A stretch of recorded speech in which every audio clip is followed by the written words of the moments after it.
Hello, welcome to new आकार। मैं अमन मिश्रा आप सभी का आपके अपने परिवार न्यू आकार पे हार्दिक स्वागत करता हूं। जैसा कि आपको पता है, रीजनिंग हम पढ़ रहे थे और रीजनिंग में हम 2 क्लासेस देख चुके हैं। उसी क्रम में ये हमारी तीसरी कक्षा होगी। दुनिया की किसी भी परीक्षा में यदि रीजनिंग पूछी जाती है तो ये श्रृंखला उसमें समान रूप से उपयोगी होगी। तो ज़्यादा बातें ना करते हुए हम अपने सेशन की शुरुआत करते हैं। जैसा कि पिछले वीडियो में हमने टाइप 1 के प्रश्नों को देख लिया था, किसमें, अल्फ़ाबेटिकल सीरीज। यहाँ पे लिखा गया है कि जो टॉपिक हम पढ़ रहे हैं उसका नाम है अल्फ़ाबेटिकल सीरीज। और कैसी क्लास है हमारी, ये क्लास नंबर 3 है, यानी कि इसके पहले क्लास 1 क्लास 2 हो चुकी है, जिसको आप जाके पहले देख लीजिएगा। पहले आप क्लास 1 देखेंगे, फिर 2 देखेंगे, फिर 3 देखेंगे, तो आपको समझ पाने के लिए बहुत बेहतर होगा। क्योंकि डायरेक्ट 3 देखने के लिए उनके लिए बेनिफिशियल है जो 1-2 बार 3 बार पढ़ चुके हैं। लेकिन यदि आप एक फ्रेशर हैं तो पहले पहला वीडियो देखें, फिर दूसरा वीडियो देखें, फिर तीसरा वीडियो देखें, ऐसे ही सीक्वेंस में वीडियोज को देखें। तो चलिए हम आज के सेशन की शुरुआत करते हैं। कल जहां समापन हुआ था आज वहीं से शुरुआत होगी। तो अब हम चले अगर अपने टॉपिक पे, तो हमने आपको हेडिंग डलवाया था टाइप 2, और टाइप 2 में हमने आपको बताया था टाइप 2 हमारा होगा अंग्रेजी वर्णमाला का विपरीत क्रम। यानी कि टाइप 2 जो हमारा होगा वो यह होगा कि अंग्रेजी वर्णमाला जो होगी हमारी वो विपरीत क्रम में लिख दी जाएगी। विपरीत क्रम में कैसे लिखी जाएगी? जैसे अभी तक हम ए से जेड लिखते थे, अब हम उसको लिखेंगे जेड से वाई। अब हम उसको जेड से वाई, फिर एक्स, फिर ऐसे करते हुए सी बी ए, यानी कि जेड टू ए लिखेंगे। जब भी हम राइट टू लेफ्ट लिखेंगे तो हमने आपको बता रखा है पहले वीडियो में, राइट टू लेफ्ट जाने पे हमारा अंग्रेजी जो वर्णमाला होता है वह क्या होता है? विपरीत होता है। और लेफ्ट टू राइट जाने पे जो अंग्रेजी वर्णमाला होता है हमारा वो क्या होता है? वो सीधा क्रमांक होता है। यानी कि सीधा किसको हम कहते हैं? लेफ्ट से राइट। हम ABCD कैसे पढ़ते हैं? क्या कभी हमने ABCD ऐसे पढ़ा? जेड वाई एक्स ऐसे तो नहीं पढ़ा। हमने पढ़ा ABC, यानी कि हमारे लिए सीधा क्रम जो है ABC है। और यदि आप अंग्रेजी वर्णमाला की तरफ मुंह करके खड़े हो जाएं तो आपका दायां अंग्रेजी वर्णमाला का दायां, आपका बायां अंग्रेजी वर्णमाला का बायां होता है। तो इस बेसिस पे हम यह कह सकते हैं जो हमारा सीधा क्रम होता है वो लेफ्ट टू राइट होता है, और जो हमारा विपरीत क्रम होता है वह राइट टू लेफ्ट होता है। यहाँ तक की बातें आपको समझ में आ गई होंगी। अब इस पे प्रश्न जब आएंगे तो उन प्रश्नों को हम कैसे हल करेंगे, तो आइए पहले प्रश्न देखते हैं कैसे आएगा। कैसे आप जान पाएंगे कि यह अंग्रेजी वर्णमाला विपरीत क्रम पर आधारित प्रश्न पूछा गया है? तो यह जानने के लिए आपको सीधा सीधा उसमें लिखा हुआ मिलेगा ऐसे ही कि यदि अंग्रेजी वर्णमाला को विपरीत क्रम में रख दिया जाए, साफ साफ ऐसे ही लिखा रहेगा, विपरीत क्रम में रख दिया जाए। यदि अंग्रेजी वर्णमाला को विपरीत क्रम में रख दिया जाए तो बाएं से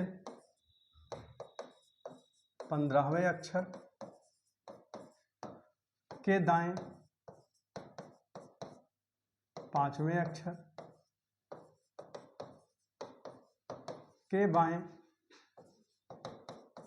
7वां लेटर क्या होगा? 7वां अक्षर क्या होगा? बताइए क्या होगा इस प्रश्न का बिल्कुल सही जवाब? तो इसको लगाने के लिए हमने आपको बता रखा है कि सर्वप्रथम आप लगाना शुरू करेंगे और अपने वे में इस प्रश्न को नोट डाउन कर लेंगे। अपने वे का मतलब क्या है? इसमें लिखा गया है कि अंग्रेजी वर्णमाला को विपरीत क्रम में रख दिया जाए। किस क्रम में? सिर्फ आपको क्या देखना है सबसे पहले कि क्रम कौन सा है। क्रम विपरीत है, ठीक है। अब आपको करना कैसे है? सर्वप्रथम तो जो बोला जा रहा है वैसे ही लिख लो। आगे बोला गया है तो बाएं से 15वें अक्षर यानी कि लेफ्ट से 15 के दाएं 5वें अक्षर यानी कि राइट से 5, उसके आगे बोला गया है के बाएं 7वां अक्षर यानी कि फिर उसके बाद लेफ्ट से 7। अब आपका प्रश्न यही है, लेकिन जब भी विपरीत बोले तो आपको इसके विपरीत मान लेना है। विपरीत कैसे मान लेना है? ये लेफ्ट बोल रहा है तो हम राइट मान लेंगे। आप इसको क्या कर दें? विपरीत। लेफ्ट है तो यहाँ राइट लिख दो, बदलना नहीं है कि लेफ्ट से राइट बदलना है तो हम 27 में से माइनस करें, कुछ नहीं, डायरेक्ट बस साइड चेंज कर दो बस। और ये राइट है तो इसको लेफ्ट लिख दो, बाकी सब सेम लिख दो, ये फिर ये राइट हो जाएगा और यहाँ पे 7 हो जाएगा। जब भी विपरीत पर आधारित प्रश्न होगा तो एक स्टेप सिर्फ यही करना है, बाकी प्रश्नों को वैसे ही हल करना है जैसे कि हमने टाइप 1 के प्रश्नों को हल किया है। अब देखें, ये R है, ये L है, दोनों विपरीत है, जुड़ जाएंगे। R और L जब जुड़ेगा तो 15 5 20 हो जाएगा और साइड पहले वाली लिखी जाती है, तो R 20 और R 7। अब ये 20 है, ये 7 है, आपस में घट जाएंगे, तो ये राइट से 20 में से 7 गया, क्या बचेगा? 13। अब राइट से 13 आ गया, हमने आपको बताया है कि आपने अंग्रेजी वर्णमाला को लेफ्ट से याद कर रखा है, तो राइट से 13 आया है, तो इसको लेफ्ट में बदलने के लिए हम क्या करते हैं, 27 में से माइनस करते हैं, तो ये हो जाएगा लेफ्ट से 27 माइनस 13, यानी कि लेफ्ट से 14, और लेफ्ट से 14वां अक्षर होता है यन। तो इस सुंदर से प्रश्न का आपका अच्छा सा जो जवाब होगा वो क्या होगा? यन। हम उम्मीद करते हैं कि यहाँ तक की बातें आपको समझ में आई होंगी। यदि कोई आपकी क्वेरी रहती है तो आप कमेंट बॉक्स में पूछ सकते हैं, तो इसको आप नोट कर लीजिएगा। तो आगे चलते हैं और हम अपना अगला प्रश्न देखते हैं विपरीत पर। अब विपरीत पर भी सारे कॉन्सेप्ट टाइप 1 वाले यूज होंगे। कभी कभी 26 से ज्यादा हो गया तो आप क्या करेंगे, उसमें से 26 घटा के तब उत्तर बताएंगे। माइनस में आएगा तो क्या करेंगे, उसमें 26 जोड़कर तब उत्तर बताएंगे। राइट में आया तो हमने आपको दिखाया कि लेफ्ट में बदल के तब उत्तर बताए। लेफ्ट में आ ही जाएगा तो कोई समस्या ही नहीं है, लेफ्ट में तो डायरेक्ट उत्तर बताएंगे जो आएगा। ठीक, यहां तक हो गई आपकी विपरीत की बात। एक प्रश्न और कर लेते हैं। विपरीत में और कुछ बहुत होता नहीं है, सिर्फ और सिर्फ एक ही बात आपको याद रखनी है, जो प्रश्न में बोला जाए उसका विपरीत करना है। ये विपरीत जो आपका टाइप 2 है, ये इसी बात पे समाप्त हो जाता है कि जो प्रश्न बोल रहा है उसका विपरीत कर दो। विपरीत कह रहा है तो विपरीत करने में क्या जाता है, कर दीजिए। अब अगला प्रश्न देखते हैं,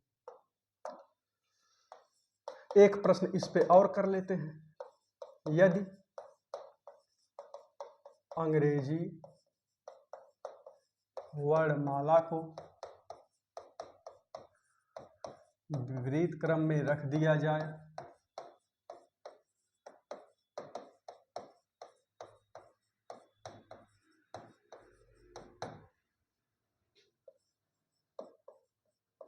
तो दाएं से 30वें अक्षर के दाएं 20वें अक्षर के बाएं 12वां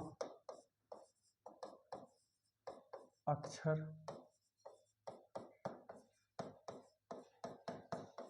क्या होगा? बताइए। यहाँ पे आपको प्रश्न दिख रहा होगा, आप कमेंट करके इसका उत्तर दे सकते हैं। तो यहाँ पे लिखा गया है, यदि अंग्रेजी वर्णमाला, आपको सिर्फ और सिर्फ डायरेक्ट ये ध्यान देना है कि क्रम कौन सा है।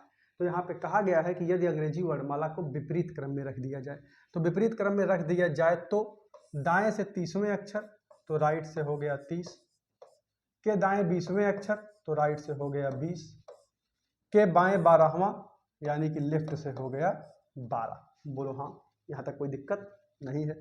अब ये आर है, ये आर है, ये यल है।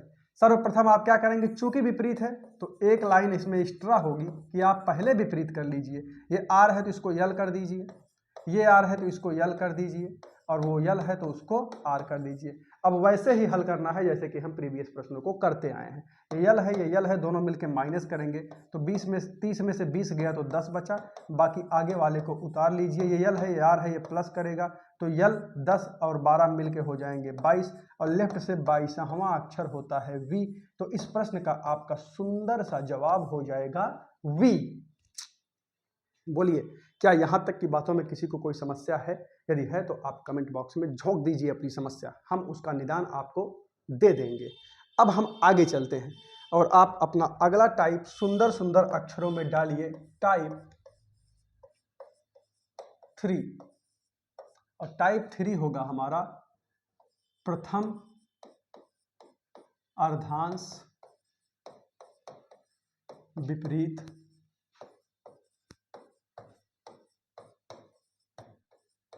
क्रम।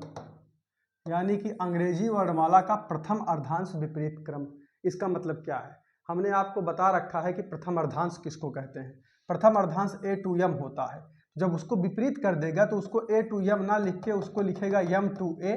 बाकी द्वितीय अर्धांश के साथ कोई छेड़छाड़ नहीं करेगा, यानी कि उसको N to Z ही लिखा जाएगा। इस प्रकार की जो श्रृंखला होगी यही कही जाती है अंग्रेजी वर्णमाला का प्रथम अर्धांश विपरीत क्रम।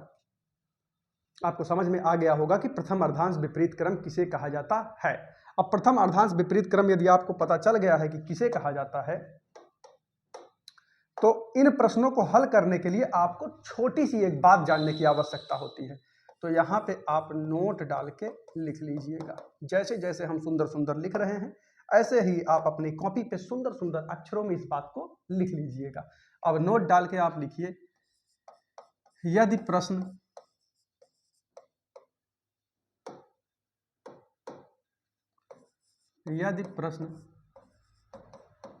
अंग्रेजी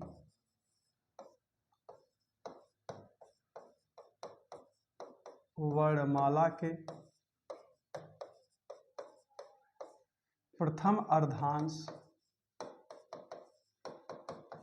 विपरीत क्रम पर आधारित हो, यदि प्रश्न अंग्रेजी वर्णमाला के प्रथम अर्धांश विपरीत क्रम पर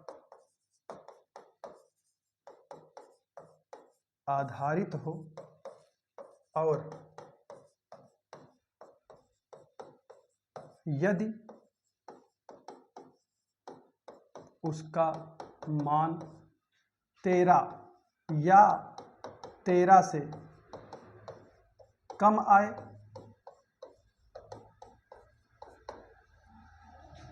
तो 14 में घटाकर उत्तर बताते हैं। लेकिन किंतु परंतु जहाँ अगर कहीं भी आता है तो वहां पे थोड़ी सी समस्या होती है।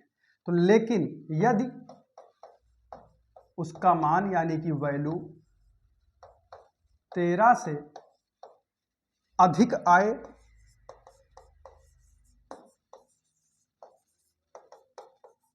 तो वैसे ही लिख देते हैं। लेकिन यदि उसका मान 13 से अधिक आए तो वैसे ही लिख देते हैं। सिर्फ और सिर्फ यही एक बात यदि आपको याद रहेगा तो टाइप 3 भी आपका यहीं पे दम तोड़ देता है, यानी कि टाइप 3 भी आपका समाप्त हो जाता है। तो अगर इतनी बात आप नोट कर लिए हो तो आइए प्रश्नों पे चलते हैं। अब लिखिए इसमें प्रश्न संख्या 1। टाइप 3 का पहला प्रश्न होगा। प्रश्न कैसे पूछा जाएगा, फिर आपको सीधा सीधा लिखा हुआ मिलेगा कि यदि अंग्रेजी वर्णमाला के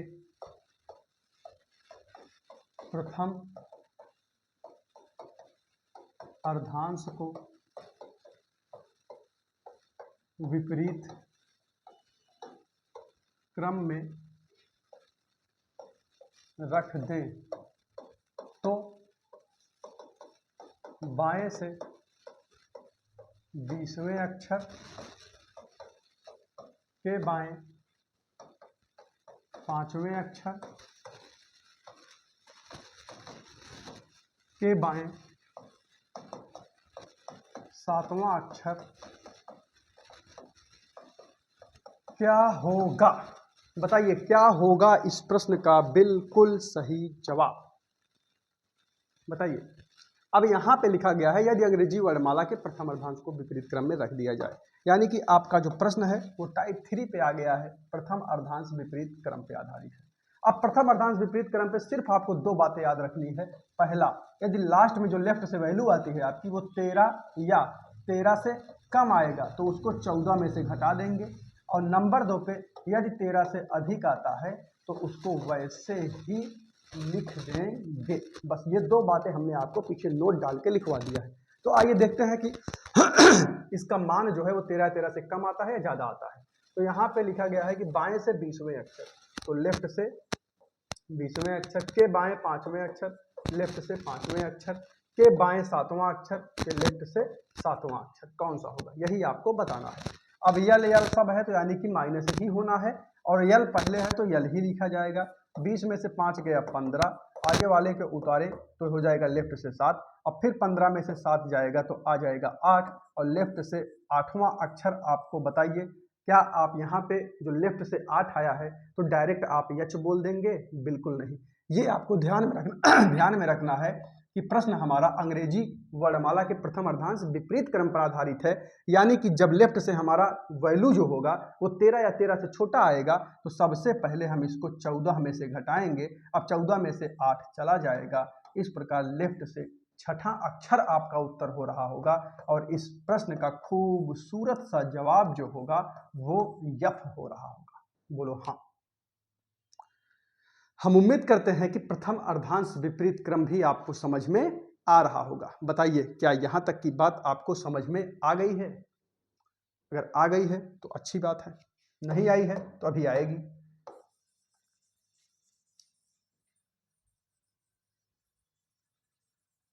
अब देखिए एक प्रश्न इस पे हम और कर लेते हैं, फिर आगे चलते हैं। आइए एक प्रश्न और कर लेते हैं। अब टाइप 3 है तो सीधा लिखा जाएगा, यदि अंग्रेजी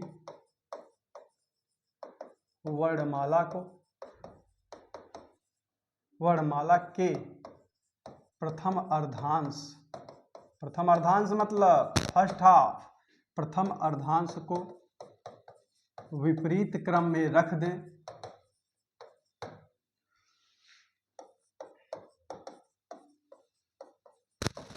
तो दाएं से 20वें अक्षर के बाएं 5वां अक्षर क्या होगा? बताइए। हमने आपको सब कुछ बता रखा है, क्या इस प्रश्न का जवाब आप दे पा रहे हैं? बताइए क्या होगा इस प्रश्न का बिल्कुल सही जवाब। यहाँ पे आपको लिखा गया है दाएं से 20वें यानी कि राइट से 20, और फिर लिखा गया है बाएं से 5वें यानी कि लेफ्ट से 5।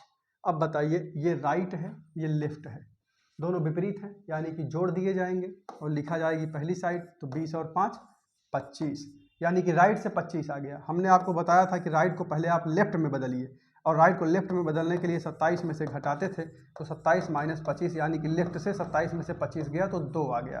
अब लेफ्ट से 2 बताइए कि ये क्या है? ये लेस देन 13 है, इसलिए हम 14 में से माइनस करेंगे और ये हो जाएगा लेफ्ट से 14 माइनस 2 यानी कि लेफ्ट से 12, और लेफ्ट से 12वां अक्षर होता है यल। इस प्रकार इस प्रश्न का जो हमारा जवाब होगा वो यल हो रहा होगा। बोलो हाँ। इस प्रकार हम उम्मीद करते हैं कि आपको टाइप 3 अंग्रेजी वर्णमाला का प्रथम अर्धांश विपरीत क्रम क्लियर हो रहा होगा। बोलो क्लियर हुआ? पहले टाइप में हमने क्या देखा? पहले टाइप में हमने देखा अंग्रेजी वर्णमाला का सीधा क्रम, और अंग्रेजी वर्णमाला के सीधे क्रम में हमने कितने टाइप के प्रश्न देखे? हमने पहले तो प्रश्नों को हल करना सीखा कि लेफ्ट राइट कैसे लिखते हैं, और लेफ्ट राइट को लिखने के बाद उनको कैसे हल करते हैं। उसके बाद हमने बताया कि कितने पेज आपके फंस सकते हैं इस टॉपिक में, तो हमने आपको वहाँ पे दिखाया। क्या दिखाया?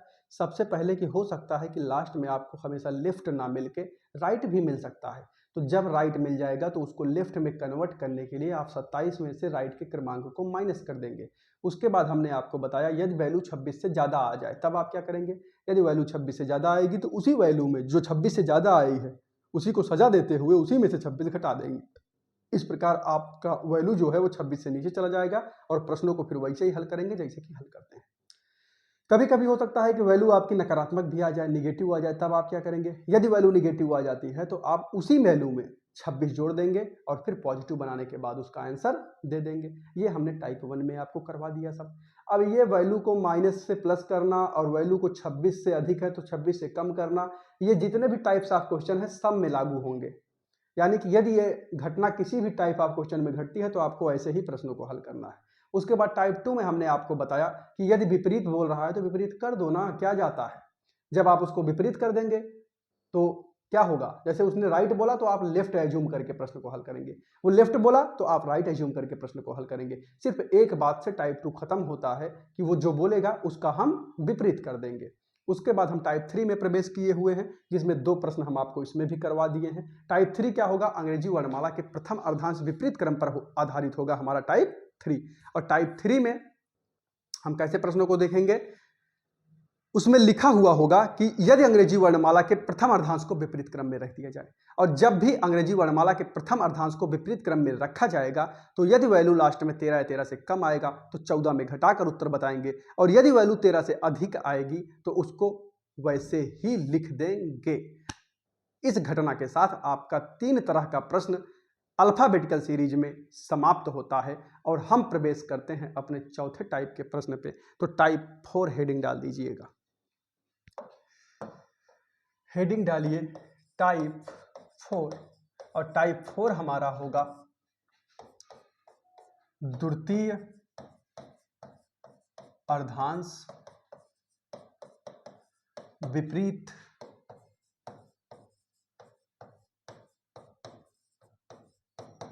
क्रम, यानी कि अंग्रेजी वर्णमाला का द्वितीय अर्धांश विपरीत क्रम। ये सीरीज कैसी लिखी जाती होगी, देखने में कैसी लगती होगी।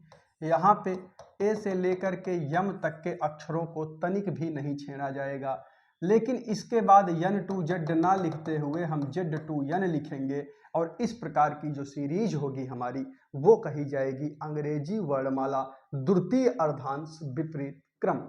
अब जब भी प्रश्न आपको अंग्रेजी वर्णमाला के द्वितीय अर्धांश विपरीत क्रम पर आधारित मिलेगा तो इसके लिए भी आप एक सुंदर सा नोट लिख लीजिए, और फिर जीवन में कभी भी ये प्रश्न आपको तंग नहीं कर पाएंगे। तो आप बढ़िया से लिखिए, यदि प्रश्न अंग्रेजी वर्णमाला के द्वितीय अर्धांश विपरीत क्रम पर आधारित हो,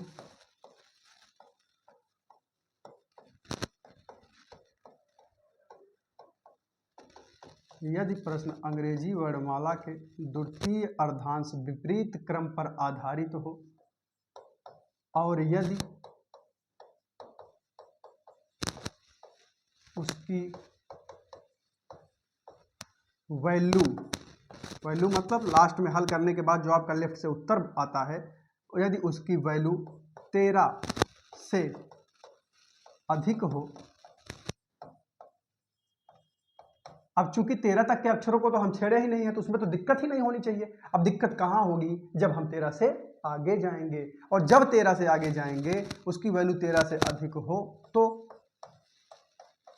40 में घटाकर उत्तर बताते हैं। लेकिन फिर से लेकिन आ गया, यदि 13 या 13 से कम आए तो वैसे ही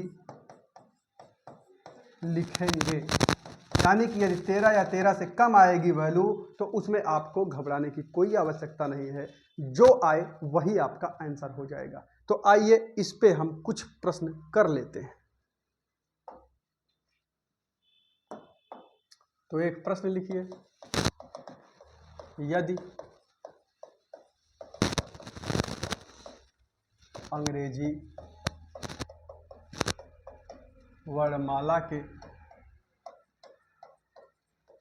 द्वितीय अर्धांश को विपरीत क्रम में रख दिया जाए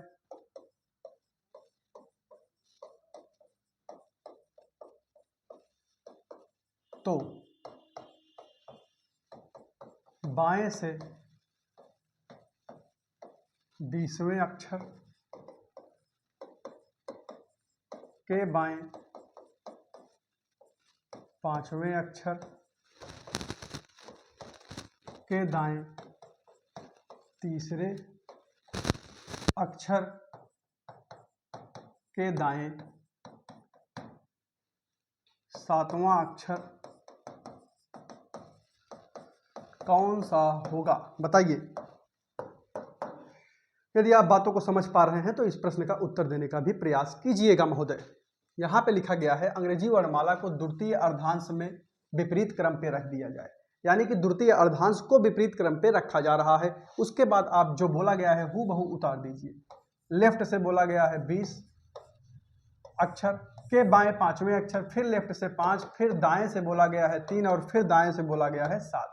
ये हो गया आपका प्रश्न और अब हम देंगे इसका सुंदर सा जवाब। यहाँ पे लेफ्ट है, यहाँ पे लेफ्ट है, लेफ्ट लिखे, 20 में से 5 गया, 15 आ गया। आगे के बातों को ऐसे ही हम उतार देंगे। अब उसके बाद देखें ये यल है, ये आर है, यल लिखेंगे, 15 और 3 18 हो गया। आगे के बात को ऐसे ही उतार दीजिए, ये दोनों पॉजिटिव करेंगे क्योंकि विपरीत है। लेफ्ट से 18 और 7 हो जाएगा 25, यानी कि लेफ्ट से हमारा जो उत्तर आया वो 25 आया। लेकिन ये क्या है, ये लेस देन 40 तो है, लेकिन ग्रेटर देन किसके है? 13 के। और हमने आपको नियम में लिखवाया है कि जब भी आपकी लास्ट की जो वैल्यू होगी वो 13 से अधिक आएगी तो ऐसी स्थिति में हम वो उत्तर ना देके क्या उत्तर देंगे? 40 में घटाने के बाद उत्तर देंगे। तो लेफ्ट से 40 माइनस 25, 10 में से 5 गया 5 और यहाँ पे 3 में से 2 गया 1, यानी कि लेफ्ट से 15वां अक्षर हमारा इस प्रश्न का जवाब होगा। इस प्रकार इस प्रश्न का जो जवाब हो रहा होगा वह हो रहा होगा ओ। हम उम्मीद करते हैं कि ये प्रश्न भी आपको समझ में आ गया होगा। हम एक बार फिर से समझा देते हैं, आप समझने का प्रयास कीजिए। यहाँ पे लिखा गया था कि यदि अंग्रेजी वर्णमाला के द्वितीय अर्धांश को विपरीत क्रम में रख दिया जाए तो ठीक है, द्वितीय अर्धांश विपरीत क्रम पर आधारित प्रश्न था। हमने एक नोट आपको अभी अभी जस्ट 3 मिनट पहले लिखवाया है, उसको एक बार पढ़ लीजिए। यहाँ पे प्रश्नों को हमने हल किया, लास्ट में लेफ्ट में 25 प्राप्त हुआ जो कि 13 से क्या था? बड़ा था। हमने आपको कह रखा है 13 से ज़्यादा आएगा तो तुरंत 40 में घटा देना है, तो वहाँ पे हमने 40 में घटाया तो 15 प्राप्त हुआ और 15 जब प्राप्त हुआ तो 15वां अक्षर लेफ्ट से क्या होता है? ओ होता है। तो इस प्रकार इस प्रश्न का जो हमारा जवाब हुआ वह क्या हुआ? ओ हो गया। आइए एक प्रश्न इस टाइप ऑफ क्वेश्चन पे और करते हैं।